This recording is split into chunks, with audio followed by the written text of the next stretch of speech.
Hey everybody, Mr. Doctor here. Hey, I wanted to give you a quick rundown. You can see El Fuego let me in his lab, but a quick rundown on how the two experiments worked. The first one, teeter-tottering flame, what happened, and there's a lot of different science going on. We're going to pick on two things. One is an idea of equilibrium. Equilibrium is this idea that things are in a balance, and they kind of offset each other in a balance. And what happens, and the other one is density. We're going to look at the density too. What happens in the teeter-totter flame one is the two candles, they start out in an equilibrium, they're at a balance, so they were balancing there.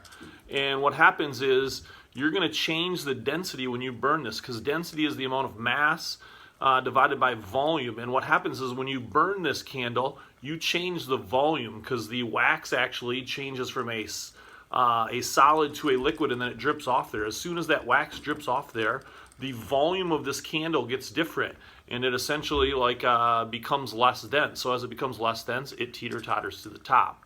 And then as this one burns, as pieces drip off, it becomes less dense, and then it teeter-totters back and forth.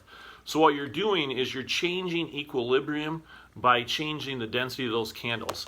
Now that plays out with air pressure too. Like your body, your lungs have air in it, and there's air pressure around us. Those are met at an equilibrium. This experiment here actually deals with equilibrium and density as well.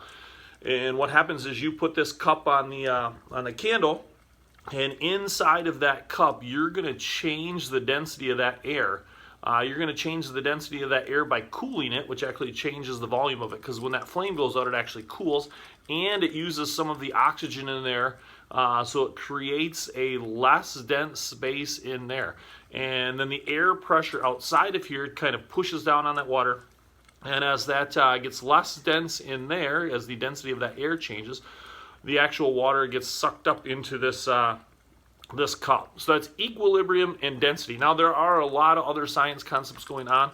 I just picked out those two. As you're experimenting this week, you kind of do the same thing. Find an experiment. There'll be a lot of different science that goes into it, but try to pick out some main concepts like equilibrium and density to explain. It doesn't have to deal with anything with earth science. It can be any science in general.